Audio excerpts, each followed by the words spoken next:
मैं चाहती हूं कि मुझे भी मौका मिले और हमने अपने जो नेतृत्व करता है तेजस्वी यादव, लालू यादव जी, उनके पास हमने अपनी बात को रखी है और मैं चाहती हूं कि वो हमें घोसी विधानसभा से एक बार मौका दे, जनता का सेवा करने का मौका दे। नेतृत्वकर्ता जो है वो मुख्यमंत्री के दावेदार है, उनका भी आधार यही है कि वो एक मुख्यमंत्री जी का बेटा है। तो मुख्यमंत्री जी के बेटा होने के नाते उनको मुख्यमंत्री जी का उत्तराधिकारी बनाया गया।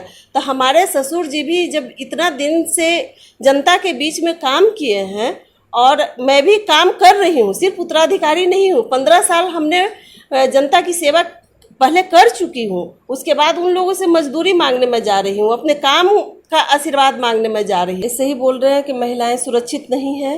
ये सबसे बड़ा जो हमारे बीच में उभर कर आया है वो मुजफ्फरपुर का बालिका गृह का हत्याकांड है। वहाँ लाचार बेबस लड़कियाँ रहती थी, उनके साथ, उनके अस्मिता के साथ खेला गया, बलात्कार किया गया, मार कर ज़मीन के नीचे गाड़ दिया गया। ये सरकार की विफलता ही तो दिखाती है कि महिलाओं के प्रति उनका कोई सम्मान नहीं है, लड़कियों के प्रति कोई सम्मान नहीं है। उसमें कई नेता भी फंसे हुए हैं, लेकिन उसका भी माननीय मुख्यमंत्री जी बचाव करते दिख रहे हैं। ये हमारे लिए दुर्भाग्य की बात है कि हमारे प्रदेश के राजा एक दोषी को सजा देने की बजाय उसको बचाव कर रहे हैं। नमस्कार, मैं हूं विक्रमादित्य और आप देख रहे हैं बिहार लाइव 7। बिहार लाइव 7 लगातार चुनावी चर्चा कर रहा है और जानने का प्रयास कर रहा है कि आखिर बिहार की चुनावी सरगर्मी क्या कुछ कह रही है। आज हमारे साथ बात करने के लिए एक खास महिला मौजूद हैं, उनका परिचय कराएं। उससे पहले आपको बता दें कि जहानाबाद की राजनीति की धुरी कहे जाने वाले रामाश्रय प्रसाद यादव के पुत्र वधू और घोसी से जिला परिषद की सदस्य डॉक्टर अनुराधा सिन्हा हमारे साथ बात करने के लिए मौजूद हैं। हम जानने का प्रयास करते हैं कि आखिर अनुराधा सिन्हा का क्या तैयारी है। अनुराधा जी, स्वागत है आपका बिहार लाइव 7 में। जी धन्यवाद। जिस तरीके से चुनावी सरगर्मी लगातार तेज हो रही है, ऐसे में अनुराधा जी क्या कर रही हैं आप? देखिए, चुनावी जो सरगर्मी तेज हो रही है तो मेरी भी तैयारी जोरों पर है, इसलिए कि हमने 15 साल जनता का भरपूर सेवा किया है। जाति पाति से ऊपर उठकर एक जमात के रूप में हमने काम किया है और 2 बार जनता मोदनगंज से मुझे भारी बहुमत के साथ जिला परिषद का चुनाव जिताया। इस बार घोसी से हमने चुनाव फाइट किया और वहाँ भी जो क्षेत्रीय लोग जितना वोट से नहीं जीतते उससे कहीं ज़्यादा वोट से हमने वहाँ से भी चुनाव जीता है। और मेरी तैयारी है कि मैं भी इच्छा रखती हूँ कि एक जनता की सेवा करने के लिए एक पद की आवश्यकता होती है, तो मैं चाहती हूँ कि मुझे भी मौका मिले और हमने अपने जो नेतृत्व करता है तेजस्वी यादव, लालू यादव जी, उनके पास हमने अपनी बात को रखी है और मैं चाहती हूँ कि वो हमें घोसी विधानसभा से एक बार मौका दे, जनता का सेवा करने का मौका दे। आपको क्या लगता है? मुझे लगता है कि अगर वो अच्छे से सर्वे कराकर जनता का मन को भांपकर बढ़िया से अपना आकलन करके टिकट क्षेत्र में टिकट का बंटवारा करते हैं तो वो हमें ज़रूर टिकट देंगे।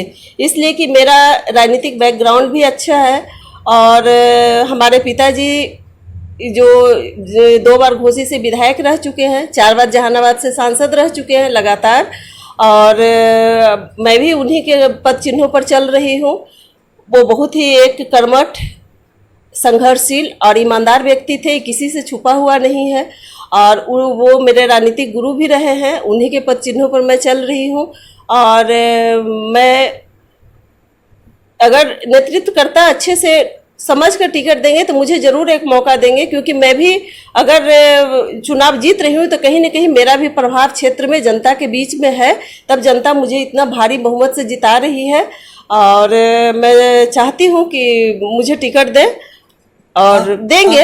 अनुराधा मैम, आप कहीं कि राजनीतिक परिवार से आते हैं, तो जो राजनीतिक परिवार से नहीं आते हैं, जो राजनीति में नए आए हैं, उनको क्यों नहीं मौका मिलना चाहिए? बार बार आप लोग क्यों मौका मांगते हैं? देखिए, जो जनता का सेवा कर रहे हैं तो मौका ज़रूर उन्हें मिलना चाहिए। मैं उनका खिलाफ नहीं कर रही हूँ लेकिन मैं चाहती हूँ कि जो लोग जनता के बीच में हैं, जनता की सेवा कर रहे हैं, चाहे वो राजनीतिक परिवार से आते हो या ना आते हो, उनको मौका जरूर मिलना चाहिए, जो ईमानदारी पूर्वक जनता की सेवा कर रहे हैं। तो मैं भी उसी में से हूँ। मेरे पास एक प्लस पॉइंट है कि मैं राजनीतिक घर से हूँ और एक अच्छे राजनीतिज्ञ के मैं बहू हूँ, जिन्होंने ईमानदारी पूर्वक सभी समाज को एक साथ लेकर चलने का काम किया है। उन्होंने अपने जीवन काल में जो काम किया है वो हम सभी जानते हैं कि वो एक गरीबों के मसीहा के रूप में उभरे, जनता के बीच में बहुत बड़े बड़े धनसेठ लोग को वो हराए हैं। जो जैसे 1967 में वो विधायक बने थे तो टेकारी महाराज के नाती को हराए थे। लोकसभा में जो ये बहुत ही एक टमटम से प्रचार अपना करते थे और 100 गाड़ी से घूमने वाले माननीय किंग महेंद्र जी को वो हराए हैं, जो पूरा देश में हमारे देश में चर्चा का विषय था। तो इस विषय से एक आधार होता है, क्योंकि हमारे यहाँ ये जो परिपाटी चलती आ रही है कि नेतृत्वकर्ता जो है वो मुख्यमंत्री के दावेदार है, उनका भी आधार यही है कि वो एक मुख्यमंत्री जी का बेटा है। तो मुख्यमंत्री जी के बेटा होने के नाते उनको मुख्यमंत्री जी का उत्तराधिकारी बनाया गया। तो हमारे ससुर जी भी जब इतना दिन से जनता के बीच में काम किए हैं और मैं भी काम कर रही हूँ, सिर्फ उत्तराधिकारी नहीं हूँ। 15 साल हमने जनता की सेवा पहले कर चुकी हूँ, उसके बाद उन लोगों से मजदूरी मांगने में जा रही हूँ, अपने काम का आशीर्वाद मांगने में जा रही हूँ। तो वो मुख्यमंत्री बने तो उनका हाथ को मजबूत करना हम लोग का काम है। तो एक विधायक के रूप में तो हम लोग बन ही सकते हैं, इतना तो अधिकार मेरा बनता ही है। हम लोग पढ़े लिखे हैं, PhD किए हुए हैं, लेकिन राजद का झंडा उठाकर उनका एक ईमानदार सिपाही के रूप में काम किया है। तो हमारा एक इच्छा है और उनका उत्तरदायित्व बनता है कि हम अगर मुख्यमंत्री बने तो ऐसे ऐसे व्यक्ति को हम विधायक के रूप में भी कम से कम रहें, क्योंकि हम लोग रोड पर नहीं रह सकते हैं। अनुराधा जी, जिस तरीके से आप बात कर रहे हैं, बात से ऐसा लग रहा है कि आप ये रिक्वेस्ट नहीं कर रहे हैं, राजद के सामने आप प्रस्ताव सीधा रख दिए हैं कि हम चुनाव लड़ेंगे। देखिए, रिक्वेस्ट वो करता है जिसको सिर्फ पार्टी के सिंबल से चुनाव लड़ना होता है। फ्लाइंग कैंडिडेट आते हैं जिनका अपना कोई व्यक्तित्व का प्रभाव नहीं होता है, अपना कोई व्यक्तिगत वोट नहीं होता है। हमने जब काम किया है तो मैं मजदूरी मांग रही हूँ। मैं काम किया है तो मैं अधिकार से उस चीज को अधिकार मांग रही हूँ। मेरा अधिकार है कि आखिर चुनाव में आएगा कौन। हम जैसे कर्मठ व्यक्ति नहीं आएगा। हम 15 साल से जनता की सेवा कर रहे हैं, हमारे पिताजी सेवा करके गए, तो मेरा अधिकार बनता है कि हम उस विधानसभा का प्रतिनिधित्व करें, हमें टिकट दे और मैं चुनाव लड़ूं और मैं चुनाव जीतूंगी। ये है कि सिंबल अगर हमको राजद दे देती है तो मैं चुनाव जीत कर जाऊंगी। राजद नहीं देती है तो भी? अगर राजद नहीं देती है तो उसके बाद मैं सोचूंगी, क्योंकि जैसे किसी चीज का एक वक्त होता है, वक्त निकल जाने के बाद फिर कुछ नहीं हाथ में रह जाता है। तो मैंने 2 बार जिला परिषद जीता, 2 बार विधानसभा मेरे जिला परिषद रहते हुए पास आउट हुआ। हम जिला परिषद के अध्यक्ष भी रहे। तो हमने कोशिश की थी पहले भी टिकट लेने की, मुझे टिकट नहीं मिला। तो हमने संयम के साथ पार्टी का कार्य करते रहे, बिना किसी इधर उधर दल बदल करते हुए एक पार्टी के लिए काम करते रहे। लेकिन तीसरी बार है, चौथी बार कितना इंतजार करेंगे। तो इस स्थिति में मैं चाहूंगी कि जनता का अगर विचार होगा, जनता मुझे समर्थन देगी, जनता से जाकर मैं घर घर जाकर पूछूंगी, तो उस स्थिति में जनता का अगर मुझे समर्थन मिल जाएगा तो मैं चुनाव फाइट करूंगी। किसी अन्य पार्टी के संपर्क में भी हैं क्या? मैं किसी अन्य पार्टी के संपर्क में नहीं हूँ, अभी तक नहीं हूँ और आगे भी नहीं रहूंगी।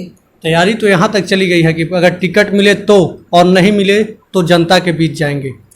हाँ, टिकट मिले तो और नहीं मिले तो जनता के बीच में मेरा अगर काम किया हुआ होगा तो मैं उसकी मजदूरी मांगने जनता से जरूर जाऊंगी, उसका आशीर्वाद मांगने मैं जरूर जाऊंगी।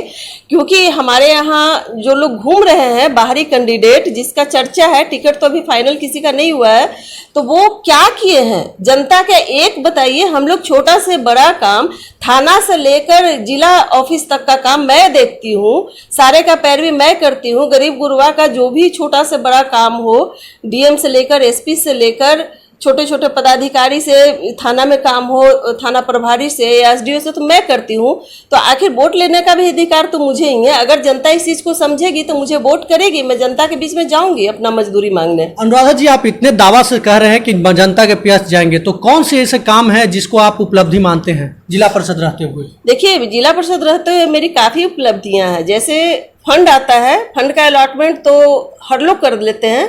नली गली, पीसीसी, रोड, पहले हम लोग का साथ 2005 में जब मैं जीत के आई थी तो मनरेगा का काम था, तो सिंचाई का काम भी हमने मनरेगा से बहुत सारा किया था। और उसके अलावा हमने, जब मैं अध्यक्ष बनी थी तो महिला के नाते एक पलका मैडम डीएम थी, वो मुझे बहुत सहयोग करती थी। जहानाबाद जिला वासियों को इस बात से अवगत है। तो मैडम मेरे अध्यक्ष बनने के 9वां दिन मेरे साथ मेरे क्षेत्र का दौरा पर गई थी, और उसमें बहुत सारे ऐसे काम थे ब्लॉक में पड़े हुए जो नहीं हो पा रहे थे, किसी राजनीतिक विवाद के कारण या जनता के विवाद के कारण, समस्या जो भी हो, लेकिन नहीं हो पा रहे थे। तो मैडम खुद जाकर एक एक स्पॉट पर, एक एक जगह पर जाकर उन्होंने काम को आदेश दिया विभाग को और काम करवाया। जैसे कि मोदनगंज ब्लॉक सरकारी, मोदनगंज ब्लॉक का जो चल रहा था किराए के मकान में चल रहा था। किराए के मकान में सरकार का पैसा भी जा रहा था और कंजस्टेड भी था, जनता वहाँ बढ़िया से जाती थी तो दिक्कत भी हो रही थी, जबकि हमारा सरकारी भवन बना हुआ था और वहाँ शिफ्ट नहीं हो पा रहा था। तो मैडम से कहकर हमने वो ब्लॉक को शिफ्ट कराया, मोदनगंज ब्लॉक को। वहाँ पे हमने 1 करोड़ का पानी टंकी करवाया था मोदनगंज ब्लॉक में। फिर बीआरसी भवन का निर्माण होना था, वो किसी विवाद के घेरे में वो बीआरसी भवन पड़ा हुआ था, उसके लिए वहाँ का पब्लिक जनता अपना कीमती ज़मीन भी दान में दिया था। उसके लिए नहीं बनने पर उन लोग हाईकोर्ट भी गया, हाईकोर्ट से भी जनता के पक्ष में आ गया था डिसीजन, लेकिन तब भी काम नहीं हो रहे थे। वो तो बात पुरानी हो गई ना। अभी हाल के दिनों में जब इस कार्यकाल में आप आए हैं तो कौन सी उपलब्धि है आपकी? इस कार्यकाल में आप विधायक बनने का सपना देख रहे हैं? वो उपलब्धि तो शुरू से होती है ना, शुरू से 15 साल में, उसके बदले तो हमने कुछ मांगा नहीं है जनता से। आप तो दोबारा लगातार जा रही हैं ना, आप तो लगातार वोट मांग रही हैं जिला परिषद के लिए। हाँ, जिला परिषद के लिए मांग रही हूँ, तो वो हमने काम किया, बीआरसी भवन बनाया। और अभी जितना भी पब्लिक का काम होता है, नली गली पीसीसी जो हमारे यहाँ आ रहा है, वो मैं काम कर रही हूँ। जनता का छोटा से बड़ा जो भी आता है पैरवी, थाना से अगर काम निपटने लायक हो तो थाना से पैरवी करके उसके काम निपटती हूँ। अगर वहाँ उनको एसपी और डीएसपी के पास से काम हो तो वहाँ जाके मैं मिलती हूँ, उनसे काम करवाती हूँ। डीएम सर से काम हो तो डीएम सर से काम करवाती हूँ। मतलब आज के डेट में हमारे गरीब गुरबा, पिछड़ा, अति पिछड़ा, दलित या जो भी है लाचार व्यक्ति, उसको मदद करने के लिए हमारे क्षेत्र में मेरे अलावा और कोई नहीं है। अनुराधा जी लगातार जहानाबाद की राजनीति में एक्टिव रहती हैं, जनप्रतिनिधि रह रही हैं। ऐसे में आपको क्या लगता है कि घोसी में किन किन चीज़ों की खास ज़रूरत है, या फिर अगर आपको टिकट मिलती है, आप विधानसभा जाते हैं, तो सबसे पहले आपकी प्राथमिकता क्या होगी? देखिए, जो हर क्षेत्र में समस्या है वो हमारे घोसी में भी है। जो शिक्षा की व्यवस्था है, जो हम सभी जानते हैं पूरे बिहार की है, तो हमारे घोसी की भी है। शिक्षक वहाँ जिस तरह से बहाल किए गए हैं, खुद अपना एड्रेस हिंदी इंग्लिश में नहीं लिख पाते हैं, या फिर बहुत सारी उनमें कमियां हैं। जिस तरह के शिक्षक बहाल हुए हैं तो उसे शिक्षा की गुणवत्ता में कमी है। सिंचाई का हमारे यहाँ मंडई बराज बना था, करोड़ों करोड़ों रुपया उसमें लगा, बावजूद भी उससे सिंचाई का काम हमारे मोदनगंज ब्लॉक को लाभ नहीं मिल पा रहा है। उसका माननीय मुख्यमंत्री जी आए, दोबारा उस प्राकलन का रिवाइज किया और प्राकलन ज़्यादा पैसा का बना, लेकिन बावजूद उसके अभी तक वो चालू नहीं हुआ। हमारे आने हुआ तो मेरी प्राथमिकता होगी कि सिंचाई का जो बराज है वो एक विधायक के नाते विधानसभा में क्वेश्चन करूं, और वो बराज का काम जिस मकसद से बनाया गया है, उसमें करोड़ों रुपया लगाकर अभी शिथिल छोड़ दिया गया है, उस बराज का काम पूरा करवाऊं, जिससे सिंचाई की व्यवस्था हो। चिकित्सा की व्यवस्था हमारे यहाँ सुदृढ़ नहीं है, हर जगह हॉस्पिटल है, पीएचसी है, लेकिन वो सुदृढ़ नहीं है। वहाँ डॉक्टर्स नहीं है, पर्जेंट नहीं होते हैं, या फिर अच्छे गुणवत्ता की कमी है। वो मैं चाहूँगी कि कम से कम हमारे क्षेत्र जिसमें रहूँ वो सब मैं सही कर दूँ, शिक्षा की व्यवस्था सही कर दूँ।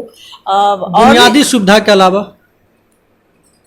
बुनियादी सुविधा के अलावा जो जनता की जो भी ज़रूरतें होंगी जो भी बहुत सारे लाचार व्यक्ति होते हैं जिनका इधर बिना मतलब उनको फंसाए जाते हैं, उनका कोई सुनने वाला नहीं है। तो बहुत सारा ऐसा होता है कि जो विधानसभा में या लोकसभा में क्वेश्चन उठा दिया जाए तो उसको गंभीरता से लिया जाता है। तो मैं एक पब्लिक की, आम पब्लिक की, सभी को, एक जमात, एक जाति विशेष की नहीं, जो भी जिसकी ज़रूरत होगी सभी की मैं समस्या को पूरी तरह से बोल्डली विधानसभा में उठाऊंगी। मैं सबसे पहले कोशिश करूंगी कि एक विधायक के नाते अपना क्षेत्रीय पदाधिकारी से वो काम निपट जाए। अगर नहीं होगा तो उसे विधानसभा में उठाने में भी मैं थोड़ा भी नहीं। मैडम, आप तो उतने के लिए अभी ही सक्षम है, जिला परिषद आप हैं, तो फिर आप विधानसभा जाना चाहते हैं, तो आप क्या, आपकी नज़र में इसका मतलब अब तक कोई ऐसा काम नहीं है जिसको आपको प्राथमिकता देने की बात हो? हाँ देखिए, काम तो मैं कर ही रही हूँ, लेकिन एक विधायक और ज़्यादा पावर मिलने के बाद मेरी जो जिम्मेदारियां होती हैं वो बढ़ जाती हैं। जैसे एक शर्मा पुल टूटा हुआ है, वो बहुत दिनों से नहीं बन पा रहा, वो बनाना मेरी प्राथमिकता होगी। हमारे गांव का पुल है जिसका 500 बीघा से ज़्यादा ज़मीन गांव के मेरा उस तरफ बरसी बीघा में पड़ता है और वहाँ पे एक पुल की बहुत आवश्यकता है। तो वहाँ मैं पुल का निर्माण करवाऊँगी। और इस तरह से किसी भी क्षेत्र में, किसी भी जगह पर इस तरह की आवश्यकताएं होगी वो मैं पूरा करूंगी। अनुराधा सिन्हा लगातार महिला सशक्तिकरण की बात करती हैं, महिलाओं के लिए आपके पास क्या तैयारी है? देखिए, महिलाओं के लिए मेरी यही तैयारी है कि महिलाएं हमारे साथ जुड़ती हैं, बहुत स्पर्धा के साथ हमें वोट करती हैं कि महिलाएं से बात करने में आसान हो। और हमारे जो नेतृत्व करता है माननीय मुख्यमंत्री बनने वाले हैं तेजस्वी जी या माननीय लालू प्रसाद जी, उनको भी महिलाओं को सम्मान देना चाहिए। महिलाएं सशक्त तभी होंगी जब आर्थिक रूप से वो सशक्त होंगी। और महिलाओं के लिए जो भी बुनियादी सुविधाएं होंगी, शिक्षा से लेकर खेल से लेकर, जो भी लड़कियां हैं वो मैं उन लोग को आगे बढ़ाऊंगी। और जो महिलाएं हैं उनको मैं साथ लेकर, उनको जिस क्षेत्र में वो आगे बढ़ना चाहती हैं, रोजगार कुछ करना चाहती हैं, तो रोजगार में उनको हम मदद करके आगे बढ़ाएंगे। या जिस क्षेत्र में महिलाएं आगे जाएंगी मैं उनको आर्थिक रूप से सशक्त करूंगी, महिलाएं खुद सशक्त हो जाएंगी। अनुराधा जी, लगातार आपके नेता बिहार सरकार पर कटाक्ष करती है और कहती है कि केवल बिहार में महिलाएं, लड़कियां सुरक्षित नहीं हैं। आपको क्या लगता है, आप एक महिला हैं? ऐसे ही बोल रहे हैं कि महिलाएं सुरक्षित नहीं हैं। ये सबसे बड़ा जो हमारे बीच में उभर कर आया है वो मुजफ्फरपुर का बालिका गृह का हत्याकांड है। वहाँ लाचार बेबस लड़कियां रहती थी, उनके साथ, उनके अस्मिता के साथ खेला गया, बलात्कार किया गया, मार कर ज़मीन के नीचे गाड़ दिया गया। इस सरकार की विफलता ही तो दिखाती है कि महिलाओं के प्रति उनका कोई सम्मान नहीं है, लड़कियों के प्रति कोई सम्मान नहीं है। उसमें कई नेता भी फंसे हुए हैं, लेकिन उसका भी माननीय मुख्यमंत्री जी बचाव करते दिख रहे हैं। ये हमारे लिए दुर्भाग्य की बात है कि हमारे प्रदेश के राजा एक दोषी को सजा देने की बजाय उसको बचाव कर रहे हैं। आपको क्या लगता है, क्या कारण है जिसकी वजह से लगातार इस तरीके की घटना आ रही है सामने? देखिए, महिलाएं जो है वो कहीं ना कहीं सशक्त नहीं है, मजबूत नहीं है, असुरक्षित इसलिए भी हैं कि वो आर्थिक रूप से कमज़ोर हैं। तो वो महिलाएं के साथ जो इस तरह की घटनाएं होने का यही बहुत बड़ा कारण है। और ऐसे तो जो दुर्व्यवहार करने वाले लोग हैं वो तो सशक्त महिलाएं के साथ भी कर रहे हैं, जो हम लोग आए दिन पढ़ते हैं। लेकिन अगर महिलाएं सशक्त हो जाएंगी तो कहीं ना कहीं कुछ बचाव अपना कर सकती हैं। और सरकार के तरफ से कोई महिलाओं को आगे बढ़ाने का कोई इस तरह का कोई भी प्रावधान नहीं है, कोई भी उनके तरह से योजना नहीं है कि जिससे महिलाएं आगे बढ़े, सशक्त हो, उनकी सुरक्षा वो कर सके, सुरक्षा दे सके। महिलाओं का इस्तेमाल उन लोगों ने सिर्फ अपना वोट लेने के लिए किया। आधी आबादी में महिलाओं का आधा अधिकार मिलना चाहिए। जहां उंगली पर गिनने के लिए 2, 4, 10 महिलाएं विधानसभा में बैठती हैं। महिलाएं अगर वहां रहेंगी तो महिलाओं की बात करेंगी, महिलाएं की सुविधाओं की बात करेंगी, महिलाओं की सुरक्षा की बात करेंगी। तो इस तरह से महिलाएं जो हैं असुरक्षित, उनको आर्थिक रूप से मजबूत करने के लिए सरकार की कोई नीति बनाना बहुत जरूरी है। कोरोना जैसे वैश्विक महामारी में बिहार सरकार कितना सफल?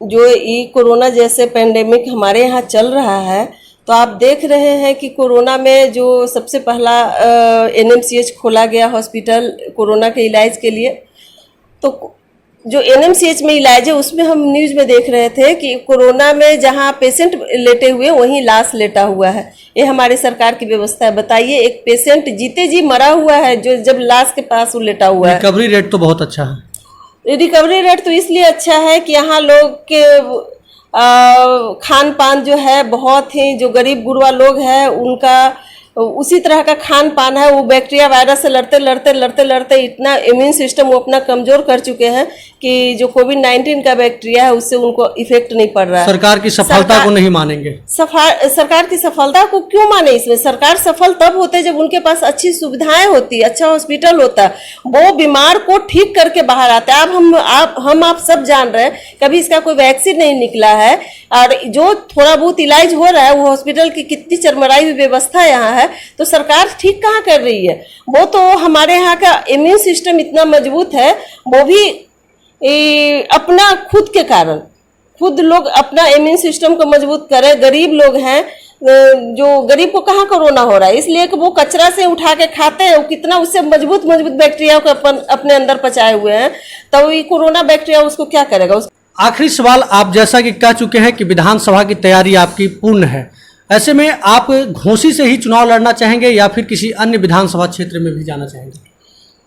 देखिए, घोसी मेरा पैतृक गांव है और घोसी से हमारे पिताजी 2 बार विधायक रह चुके हैं, 25 साल मुखिया रह चुके हैं। मैं भी 3 बार जिला परिषद घोसी से हूँ, इससे ही हूँ। 4 जो ब्लॉक है घोसी विधानसभा में, 2 ब्लॉक घोसी और मुदनगंज को फतह हमने कर चुका है और 2 ब्लॉक बचा हुआ है, काको और हुलासगंज। तो इस स्थिति में वो सीट थोड़ा व्यक्ति विशेष का गढ़ कहे जाने वाला भी है, लेकिन मैं वहीं से लड़ने के लिए इच्छुक हूँ क्योंकि वहाँ का जनता का बहुत मान सम्मान प्रेम मुझे मिलता है। जनता मुझे बहुत एग्रेसिव होकर वोट करती है, जिताती है, और विधानसभा के लिए भी उन लोग का उत्साह देखकर मुझे नहीं लगता कि मैं इन लोगों ने जितना प्रेम दिया, इतना इज्जत दिया, इतना सम्मान दिया, तो मैं दूसरे जगह जाऊं। मुझे लगता है कि मैं उनका सम्मान का बदला उनको सम्मान देकर मैं उसी क्षेत्र में रहकर उन लोग की सेवा करके करूं। बहुत बहुत धन्यवाद आपका अनुराधा सिन्हा जी। जी धन्यवाद।